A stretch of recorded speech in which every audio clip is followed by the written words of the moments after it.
সবাইকে স্টক অবজারভারের পক্ষ থেকে শুভেচ্ছা জানাই। আজ আমরা যমুনা ওয়েল এবং পদ্মা ওয়েল নিয়ে বিস্তারিত আলোচনা করব।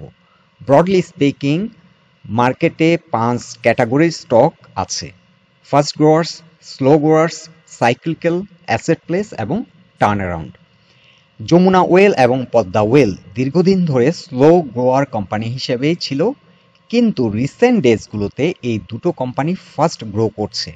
সো আজকে আমরা এই দুটো কোম্পানির ফান্ডামেন্টাল দিকগুলো আপনাদেরকে তুলে ধরবো এবং টেকনিক্যাল দিক থেকে বিশ্লেষণের মাধ্যমে এই দুটো কোম্পানির বর্তমান অবস্থান আপনাদেরকে তুলে ধরবো।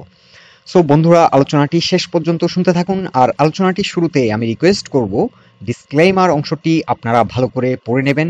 পুঁজিবাজার ঝুঁকিপূর্ণ। আপনার কোনো পার্সোনাল বাই এবং সেলের কারণে আপনি যদি ক্ষতিগ্রস্ত হয়ে থাকেন, সে দায় স্টক অবজারভার বহন করবে না।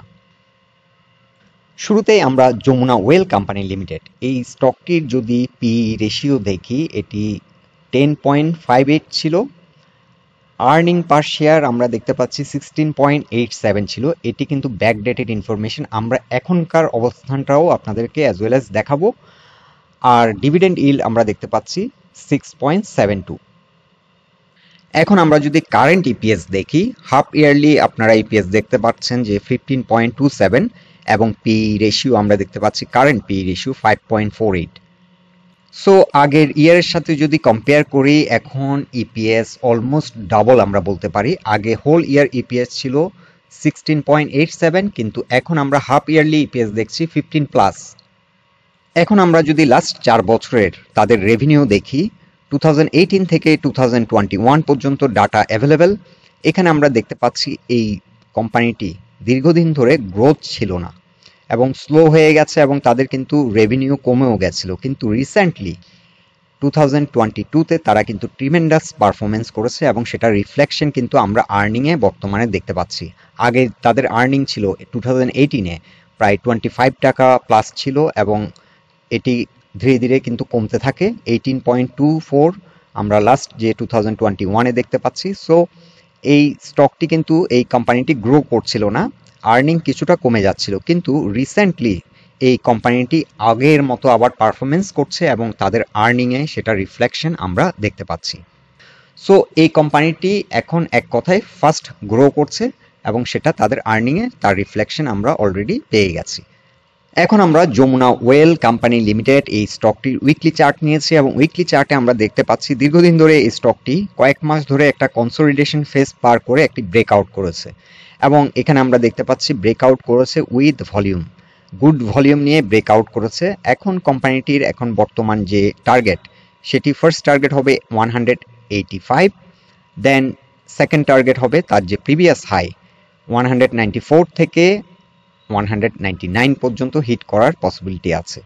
সো এই ধরনের স্টক যারা নেন তারা সাধারণত দীর্ঘ সময় হোল্ড করার মনোভাব নিয়ে থাকেন। সো আপনাদের জন্য যারা একটু লং টার্ম ট্রেড করতে পছন্দ করেন কিংবা ইনভেস্টমেন্ট হিসেবে নিচ্ছেন, তাদের জন্য ফার্স্ট টার্গেট হতে পারে 195 থেকে 200, এটি একটি ফার্স্ট টার্গেট হতে পারে, এবং সেকেন্ড টার্গেট হতে পারে আপ টু 225। আর যারা যারা এই স্টকটি নিয়ে শর্ট টার্ম ট্রেড করার চিন্তাভাবনা করছেন, আপনারা এই রেসিস্ট্যান্সগুলো নোট করে নিতে পারেন। 185, দেন স্ট্রং রেসিস্ট্যান্স ফেস করবে 195 থেকে 200, দেন 208। এখন যদি আমরা এই স্টকটির মান্থলি চার্টের অবস্থান দেখি, এটি উইকলি চার্টেও আপ ট্রেন্ডে আছে এবং মান্থলি চার্টেও আমরা দেখতে পাচ্ছি আপ ট্রেন্ডে আছে, এটি একটি ভালো দিক। তবে এই স্টকটির এখন গন্তব্য হচ্ছে, আমরা যে আগে যে প্রিভিয়াস হাইটি, এখান থেকেই কিন্তু রিট্রেস করেছিল, বড় ধরনের একটা পতন, এবং এখান থেকে অনেকটাই রিকভারি করেছে, অলমোস্ট 50%-এর মতো রিকভারি করেছে। এখন এই স্টকটির টার্গেট হচ্ছে তার যে রিসেন্ট প্রিভিয়াস হাই, সেটিকে চেস করবে 216 লেভেলে কিংবা 215 আমরা বলতে পারি, 215 থেকে 220। এই জোনটা এখন একটা চ্যালেঞ্জিং জোন এই স্টকটির জন্য। তবে এখানে একটু টাইম নিতে পারে, কারণ মার্কেটের এখন যে কন্ডিশন, এই কন্ডিশনে কিন্তু টার্নওভার আশানুরূপ হচ্ছে না এবং মার্কেট হয়তো 2 দিন আগালে 3 দিন পিছাচ্ছে। সো এই ধরনের একটা অ্যাটমসফিয়ারে কুইক প্রাইস অ্যাকশন হয়তো আশা করাটা একটু কিছুটা কঠিনই হবে, আমরা হয়তো একটু সময় নিতে পারে কিন্তু এই স্টকটি যেহেতু গ্রো করছে এখন আবার, এই স্টকটি কিন্তু তার যে প্রিভিয়াস হাই, সে প্রিভিয়াস হাইকে চেস করে হয়তো আরো হায়ার হাই ক্রিয়েট করার পসিবিলিটি আছে। সো এই স্টকটি আপনারা চাইলে এখন আপনাদের ওয়াচ লিস্টে রাখতে পারেন, এটি একটা ভালো পারফরমেন্স করবে বলে আমরা আশা রাখি। এখন আমরা পদ্মা ওয়েল কোম্পানি লিমিটেড এই স্টকটির অবস্থান যদি দেখি, এই স্টকটির P ratio 8.59, earning per share 24.47 এবং ডিভিডেন্ড ইল্ড আমরা দেখতে পাচ্ছি 5.84।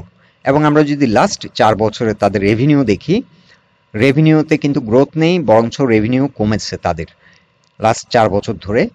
কিন্তু আর্নিংয়েও সেটা রিফ্লেকশন আমরা দেখতে পাচ্ছি, আর্নিংও কিন্তু কমেছে। কিন্তু রিসেন্টলি এই কোম্পানিটি আবার ভালো পারফর্ম করছে। আমরা যদি কারেন্ট এখন যে ডাটা যদি দেখি, আমরা দেখতে পাচ্ছি কোয়ার্টারলি তাদের ইপিএস ভালো হয়েছে 8.9 এবং হাফ ইয়ারলিও তাদের গ্রোথ হয়েছে 16.13। আর কারেন্ট পি রেশিও আমরা দেখতে পাচ্ছি এই কারণে কমে গেছে 6.48। সো এটিও কিন্তু মডারেট একটা গ্রোথ হয়েছে, কারণ আমরা যদি আগের কোয়ার্টারের সাথে তাদের আর্নিং এর যদি বিবেচনা করি, বেড়েছে। এবং 2021 এর সাথে যদি আমরা কম্পেয়ার করি, 2021 এ তাদের আর্নিং ছিল 23, এখন যে ধারাবাহিকতায় আমরা দেখতে পাচ্ছি 16, তাদের অ্যানুয়ালাইজড কিন্তু 32 প্লাস তাদের আর্নিং। সো এই কোম্পানিটিও এক কথায় এখন ভালো করছে, তাদের গ্রোথ হচ্ছে। এখন আমরা টেকনিক্যাল গ্রাউন্ড থেকে এই স্টকটির অবস্থান দেখব। এই স্টকটি আমরা ডে চার্টে দেখতে পাচ্ছি আজকে একটা ভালো ভলিউমে লেনদেন হয়েছে এবং কিছুটা প্রাইস অ্যাকশন হয়েছে। দীর্ঘদিন পর হয়তো এটি ফ্লোর প্রাইস থেকে চেষ্টা করছিল উঠে আসার জন্য, আজকে উঠে এসে কিন্তু 50 এবং 20 এক্সপোনেনশিয়াল মুভিং অ্যাভারেজের উপরে অবস্থান করছে। Not only that, 200 exponential moving অ্যাভারেজেরও উপরে অবস্থান করছে। কিন্তু আজকে দিন শেষে একটা লং রিজেকশনও আমরা দেখতে পাচ্ছি এখানে, যেহেতু মার্কেট লাস্ট আওয়ারে নেগেটিভ হয়ে গেছিল, সে কারণে হয়তো কিছুটা পেনিক সেলও হয়েছে। কিন্তু এই স্টকটি গ্রো করার মতো স্কোপ এখন দেখা দিচ্ছে। কিন্তু যমুনা ওয়েলে আমরা যে ফাইন্ডিংসটা পেয়েছি, আমরা দেখেছি উইকলি চার্টে পিভট এবং 20 এক্সপোনেনশিয়াল মুভিং অ্যাভারেজের উপরে অবস্থান করছিল। এই স্টকটির ক্ষেত্রে কিছুটা টেকনিক্যালি আমরা উইকনেস দেখতে পাচ্ছি, এখনো পিভট পয়েন্টের উপরে উইকলি চার্টে অবস্থান করছে না। এবং আমরা যদি মান্থলি চার্টে দেখি,